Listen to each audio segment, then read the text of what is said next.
दरवर्षी लाखो वारकरी डोक्यावर तुळशी वृंदावन, हातात टाळ मृदुंग, मुखी विठ्ठल जय हरी विठ्ठल असा गजर करत पंढरपूरकडे चालत जातात. पण हा प्रश्न अनेकांच्या मनात येतो की वारी नेमकी कोणी सुरू केली, तिचा इतिहास किती जुना आहे आणि परंपरेमागचे रहस्य काय आहे. आजच्या या प्रवासात आपण हजारो वर्षाचा इतिहास, संतांची परंपरा आणि विठ्ठल भक्तीचा अद्भुत वारसा जाणून घेणार आहोत. त्यामुळे व्हिडिओ शेवटपर्यंत नक्की पहा. व्हिडिओ आवडल्यास चॅनलला लाईक, सबस्क्राईब करायला विसरू नका व कमेंटमध्ये रामकृष्ण हरी नक्की लिहा. महाराष्ट्रातील संत परंपरेने या वारीला मोठे स्वरूप दिले. संत ज्ञानेश्वर महाराज, संत नामदेव महाराज, संत एकनाथ महाराज आणि संत तुकाराम महाराज यांच्या कार्यामुळे वारीची सुरुवात झाली. अशी श्रद्धा आहे की संत नामदेव महाराज नियमित पंढरपूरला जाऊन विठ्ठलाची सेवा करत असत. पुढे संत ज्ञानेश्वर महाराजांच्या काळात वारकरी संप्रदाय अधिक संघटित झाला. नंतर संत तुकाराम महाराजांच्या अभंगानी आणि कीर्तनाने लाखो लोकांना वारीकडे आकर्षित केले. आज ही पालखी परंपरा आपण पाहतो, तिचे संघटित स्वरूप पुढील काळात विकसित झाले. त्यामुळे पंढरपूर वारी ही एका व्यक्तीची निर्मिती नसून अनेक संतांनी जोपासलेली अखंड भक्तीची परंपरा आहे. ज्ञानेश्वर महाराजांनी संपूर्ण महाराष्ट्राला भक्ती, समता आणि ज्ञानाचा मार्ग दाखविला.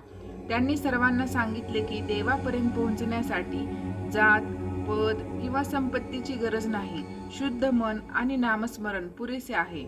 संत तुकाराम महाराजांनी अभंगाच्या माध्यमातून विठ्ठल भक्ती प्रत्येक घरात पोहोचवली. त्यांच्या ओव्या आणि अभंग आजही वारकऱ्यांच्या मुखी आहेत. दिंड्या, ध्वज, टाळ मृदुंग, मुक्काम आणि प्रवासाचे नियोजन यामुळे आजची पालखी परंपरा अधिक सुव्यवस्थित झाली. वारकरी रोज पहाटे उठतात, हरिनाम घेत चालतात, भजन कीर्तन करतात आणि एकमेकांना मदत करतात. श्रीमंत, गरीब, लहान मोठा असा कोणताही भेदभाव न ठेवता सर्वजण एकाच रांगेत चालतात. हाच वारकरी संप्रदायाचा खरा संदेश आहे. पंढरपूरची वारी ही केवळ प्रवास नाही, तर अहंकार सोडून नम्रतेकडे, स्वार्थ सोडून सेवेकडे आणि देवाकडे जाण्याचा आध्यात्मिक मार्ग आहे. महाराष्ट्रात 200 ते 250 पालख्या पंढरपूरला जातात. अनेक पालख्यांना संतांची नावं देण्यात आली आहेत.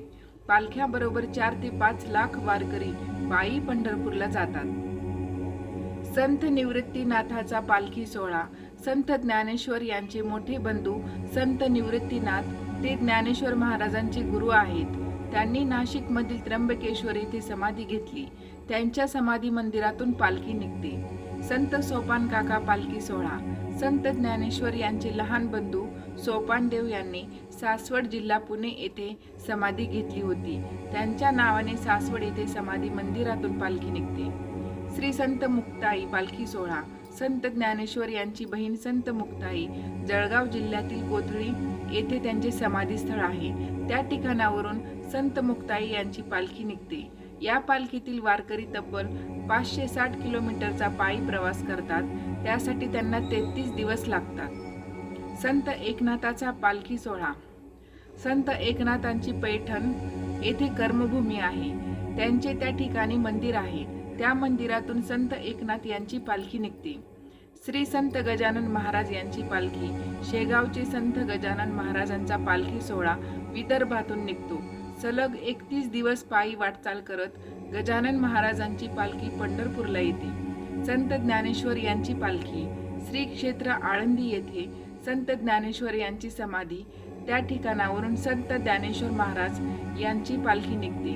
श्री हैबत बाबांनी ज्ञानेश्वर महाराजांच्या पादुका पालखीत घालून दिंडी पंढरपूरला नेण्याची प्रथा चालू केली होती. संत तुकाराम यांची पालखी. संत तुकाराम यांची पालखी देहू येथून निघते. तर संत तुकाराम महाराज यांचे धाकटे चिरंजीव संत नारायण महाराज देहूकर यांना पालखी सोहळ्याचे जनक म्हटले जाते. वारी म्हणजे विठ्ठलाची भक्ती आणि विठ्ठलावर प्रेम व्यक्त करण्याचा एक मार्ग आहे. वारीमध्ये अनेक लोक एकत्र येतात आणि एकत्र प्रवास करतात, ज्यामुळे सामुदायिक भक्तीची भावना वाढते. वारीच्या माध्यमातून लोक विठ्ठलाची प्रार्थना करतात, कीर्तन आणि भजनद्वारे त्यांची स्तुती करतात. आणि भक्ती व्यक्त करतात। वारीमधील लाखो वारकरी एकत्र येतात, ज्यामुळे एक सामुदायिक भावना आणि बंधुभाव निर्माण होतो। वारी एक मोठी धार्मिक परंपरा आहे, जी विठ्ठल भक्तांसाठी खूप महत्त्वाची आहे। वारीमध्ये सगळे एकमेकांचा उल्लेख माऊली असा करतात। वारीमध्ये रिंगण सोहळा हा कसा सुरू झाला होता? बहान हरपून खेळ खेळतो, दंगतो भक्तीत वैष्णवांचा मेळा। भक्तीने भरलेला रिंगण सोहळा, पहावा याची देही याची डोळा। असं वारीतल्या रिंगण सोहळ्यांचं वर्णन केलं गेलं आहे। वारीतील सर्वात महत्त्वाचं आकर्षण म्हणजे रिंगण सोहळा आहे। वारीत मोठा सरदार सहभागी होत होते, त्यांनीच रिंगण सोहळ्याची परंपरा सुरू केली। मराठा सरदार आपले लष्कर घेऊन वारीला येत असत, त्यावेळी त्यांनी वारीत रिंगण सोहळा सुरू केला। त्यामुळेच एखाद्या लष्करी छावणीसारखी रिंगणाची रचना केली। तसेच रिंगण लष्करी शस्तीप्रमाणे पार पाडते। या रिंगणाचे मुख्य आकर्षण असते अश्वांची दौड। त्यात 2 अश्व सहभागी होतात, त्यातील एका अश्वावर स्वार असतो तो दुसरा अश्वावर रिकामी असतो। त्या रिकाम्या अश्वावर संत बसतात, अशी भाविकांची श्रद्धा आहे। मग चौपदार अश्वाला रिंगणाचा मार्ग फिरून दाखवतात। त्यानंतर अश्व मोकळा सोडला जातो। हे अश्व रिंगणाला 3 फेऱ्या मारतात। त्यावेळी माऊली माऊलीचा गजराने परिसर दुमदुमून जातो। अश्वाची दौड ही रिंगणाचा कळस असतो। या रिंगणामध्ये मोकळ्या ठेवलेल्या मार्गावर तुळशी वृंदावन घेतलेल्या महिला, हातात पताका म्हणजे झेंडा घेतलेले वारकरी व विणेकरी हे स्वतंत्ररित्या धावतात। वारीत मेंढ्यांचं रिंगण सुद्धा केलं जातं। संत तुकाराम महाराज आणि संत सोपान काका पालखी सोहळ्यात मेंढराचे रिंगण होते। या रिंगणामध्ये प्रत्येक शेतकरी भाविक आपली मेंढरे घेऊन पळतात। ही मेंढरे रथाच्या भोवती प्रदक्षिणा घालतात। वारकरी संप्रदाय हा महाराष्ट्रातूनच नव्हे तर वेगवेगळ्या राज्यातून सहभागी होत असतो। जर तुम्हीही विठ्ठल भक्त असाल तर कमेंटमध्ये रामकृष्ण हरी नक्की लिहा। व्हिडिओ आवडल्यास चॅनलला लाईक, सबस्क्राईब आणि शेअर करायला विसरू नका। रामकृष्ण हरी।